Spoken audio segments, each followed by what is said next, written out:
कक्षा 9 के इस हिंदी व्याकरण की अनुपम श्रृंखला समास के पाठ नंबर 2 में आप सभी का दिल की अतल गहराइयों से हार्दिक अभिनंदन है। आज का थाट आपके नाम कुछ इस प्रकार है। जीतने और हारने में अंतर क्या है? जीतने और हारने में मूलभूत 2 अंतर मैं आपको बताया था।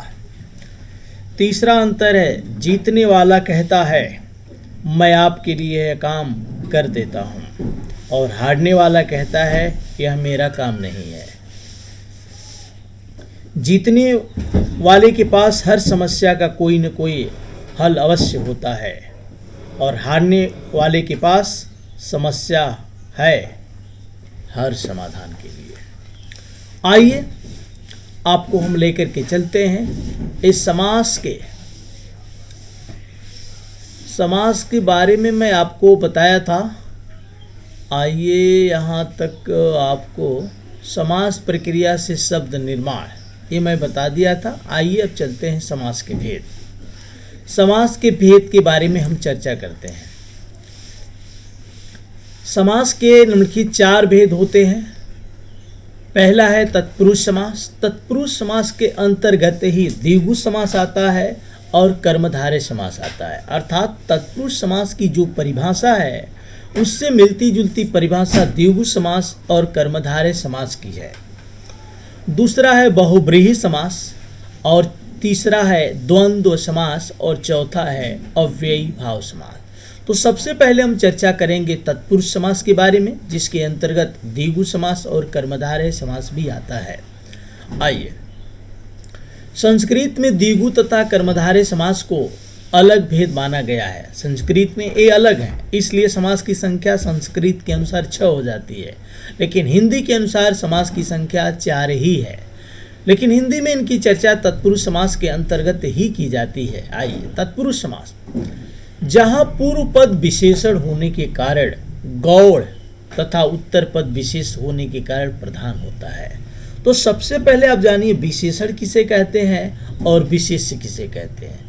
विशेषण वह शब्द जो संज्ञा और सर्वनाम की विशेषता बताता है उसे विशेषण कहते हैं, और जिसकी बताता है उसे विशेष्य कहते हैं। जैसे राम मोटा है, तो मोटा जो शब्द है राम की विशेषता बता रहा है, तो मोटा विशेषण हो जाएगा। अब किसकी बता रहा है? राम की, तो राम क्या हो जाएगा? विशेष्य हो जाएगा। तो यहां देखिए, पूर्व पद विशेषण होता है और विशेषण के कारण गौड़ होता है। गौड़ का मतलब उत्तर पद की अपेक्षा ए उसकी वैल्यू कम होती है, और उत्तर पद क्या होता है? विशेष्य होता है, और विशेष्य होने के कारण ये प्रधान होता है। तो विशेषण और विशेष्य आपको समझ में आ गया होगा। अब हम गौड़ और प्रधान के बारे में जानते हैं। गौड़ और प्रधान, जैसे आपको 0 वाट का बल्ब आप जानते हैं, आप कहते हैं 0 वाट का बल्ब है।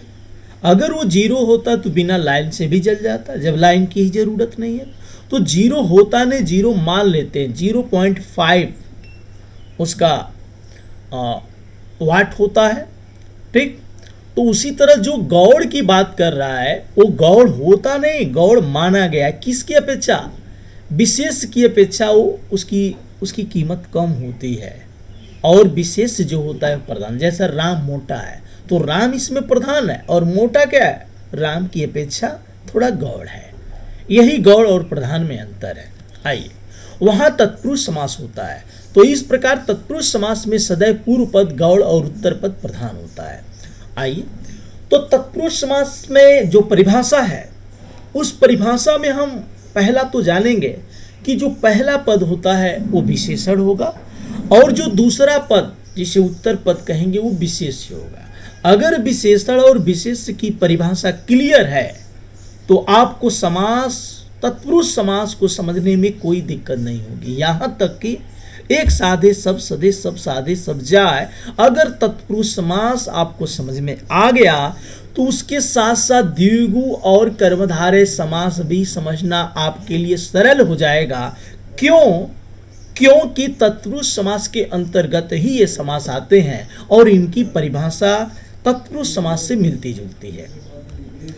तत्पुरुष समास में दूसरा हमें ध्यान देना है गौड़ और प्रधान का। आइए, अगर कहीं आपको समझ में नहीं आया होगा तो शब्द निर्माण की प्रक्रिया में आप पूरी तरह से समझ जाएंगे कि तत्पुरुष समास किसे कहते हैं। सामान्यतः तत्पुरुष समास दो प्रकार से बनते हैं। पहला, संज्ञा और संज्ञा के समास से। संज्ञा और संज्ञा के समास से मतलब संज्ञा संज्ञा किसे कहते हैं? किसी व्यक्ति, वस्तु, स्थान के नाम को हम संज्ञा कहते हैं। तो संज्ञा और संज्ञा के समास से, संज्ञा के मिलने से समास बनेगा। कौन सा समास बनेगा? तत्पुरुष समास बनेगा। अब तत्पुरुष समास, जैसे युद्ध क्षेत्र में तत्पुरुष समास है। अब युद्ध क्षेत्र में तत्पुरुष समास कैसे है, इसकी परिभाषा के अनुसार पकड़ेंगे, क्योंकि पूर्व पद क्या है? युद्ध है, और उत्तर पद क्या है? क्षेत्र है। तो आप पूर्व पद जानते हैं कि वह विशेषण होता है, और उत्तर पद क्या होता है? विशेष्य होता है। पूर्व पद गौड़ होता है, उत्तर पद प्रधान होता है। सबसे पहले हम युद्ध क्षेत्र में ये जानते हैं कि इसका विग्रह करने पर होगा युद्ध का क्षेत्र, और समस्त पद में युद्ध क्षेत्र होगा। ठीक है, तो युद्ध क्षेत्र में पूर्व पद युद्ध है और उत्तर पद क्षेत्र है, और पूर्व पद को विशेषण कहते हैं। आप कैसे मानेंगे कि युद्ध क्या है? विशेषण है। और आप विशेषण की परिभाषा जानते हैं कि वह शब्द जो संज्ञा सर्वनाम की विशेषता बताता है, ठीक है, उसे विशेषण कहेंगे। तो युद्ध क्या है? यह विशेषण है। किसकी विशेषण बता रहा है? किसकी विशेषता बता रहा है? क्षेत्र की। जो फील्ड है, जो युद्ध का मैदान है, उस मैदान की विशेषता क्या है? ये सामान्य क्षेत्र नहीं है, बल्कि युद्ध का क्षेत्र है, जिसमें युद्ध लड़े जाते हैं, भयंकर युद्ध होता है। ठीक है, तो जो युद्ध है शब्द, वह क्या है? विशेषण है। और किसकी विशेषता बता रहा है? उस फील्ड की विशेषता बता रहा है। और क्षेत्र क्या है? विशेषण किसे कहें? अरे विशेष किसे कहेंगे? जिसकी विशेषता बताई जाए उसे विशेष कहेंगे। तो यहाँ क्षेत्र की विशेषता युद्ध बता रहा है, इसलिए क्षेत्र क्या हो जाएगा? विशेष हो जाएगा। इसलिए युद्ध क्षेत्र में कौन सा समास होगा? तत्पुरुष समास होगा। तो पहले परिभाषा से हम पकड़ेंगे। दूसरा तरीका है गौड़ और प्रधान से पकड़ने का। अब देखिए, युद्ध क्षेत्र, युद्ध का क्षेत्र, इसमें गौड़ कौन है? प्रधान कौन है? तो युद्ध इसमें परिभाषा के अनुसार गौड़ है, और क्षेत्र क्या है? प्रधान है। जैसे कुरुक्षेत्र जो हरियाणा में है, वो जो क्षेत्र है, जो मैदान है, उसमें युद्ध जो है गौड़ हो जाएगा, और क्षेत्र क्या हो जाएगा? प्रधान हो जाएगा। क्योंकि जो क्षेत्र है वो एक फील्ड है, एक अस्थाई जगह है, इसलिए वो प्रधान है। उसकी प्रधानता हमेशा रहेगी, 100 साल बाद भी, 500 साल बाद भी, 1000 साल बाद भी। और युद्ध उसकी अपेक्षा गौड़ है, क्योंकि जरूरी नहीं कि हमेशा युद्ध ही वहां पे होंगे। महाभारत का युद्ध हुआ, जरूरी नहीं कि आज भी वहां युद्ध हो रहे हैं। इसलिए उस क्षेत्र की अपेक्षा युद्ध क्या है? गौड़ है। मेरी बात आपको समझ में आ रही होगी। और यहां दिया संज्ञा और संज्ञा के समास से, तो दोनों संज्ञा है। युद्ध भी एक नाम है और क्षेत्र भी एक नाम है। मेरी बात समझ में आ रही होगी और आनी चाहिए। आइए, स्नान गृह। स्नान गृह क्या है? समस्त पद है। क्यों? क्योंकि ये स्नान के लिए जो गृह है, सारे पद इसमें समाहित हैं, इसलिए इनको हम समस्त पद कहेंगे। किसको? स्नान गृह को। और स्नान के लिए गृह, ये समास विग्रह है, क्योंकि हमने इसका विग्रह कर दिया। किसका? इस समास का। स्नान गृह में तत्पुरुष समास है, उसका हमने विस्तार कर दिया। विग्रह का मतलब विस्तार कर दिया। अब आइए, अब स्नान कैसे विशेषण है और गृह कैसे विशेष्य है। गृह माने घर।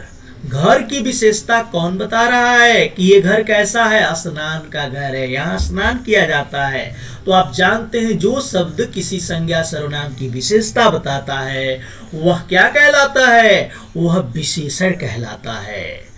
और जिसकी विशेषता बताता है वह क्या कहलाता है, विशेष्य कहलाता है। तो यहाँ स्नान क्या हो जाएगा, विशेषण होगा, और गृह क्या हो जाएगा, विशेष्य होगा। ये बात समझ में आ गई। अब हम चलेंगे गौड़ और प्रधान को समझेंगे।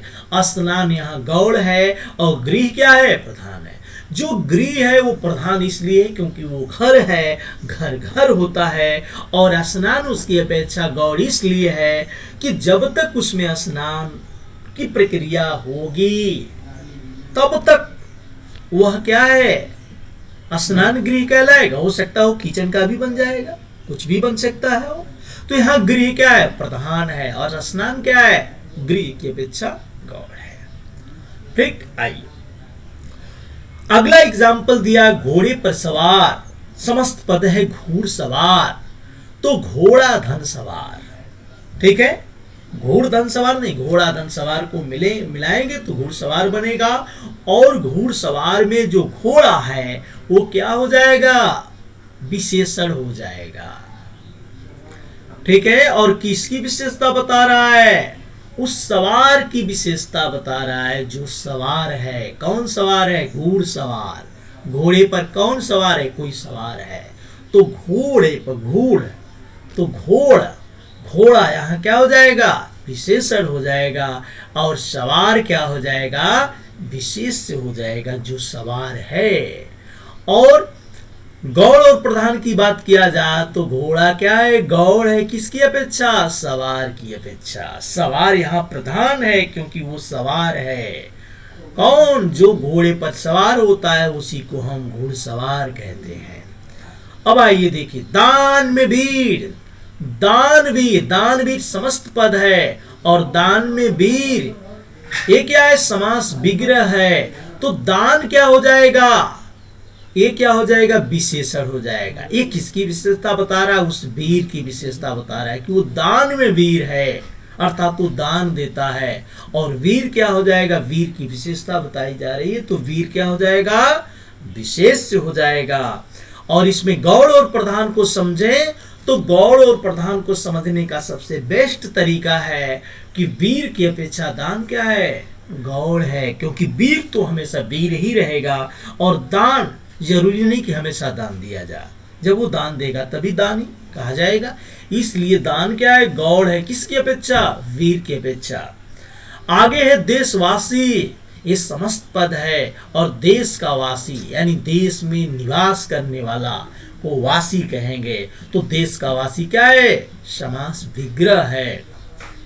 अब देश पूर्व पद है, तो पूर्व पद क्या होता है, विशेषण होता है तत्पुरुष समास में, और जो वासी है, निवास करने वाला, उसकी विशेषता बता रहा है। कौन, देश बता रहा है कि अपने देश का है। तो देश क्या हो जाएगा, विशेषण, और किसकी विशेषता बता रहा है, निवास करने वाले की, इसलिए वासी क्या हो जाएगा, विशेष्य हो जाएगा।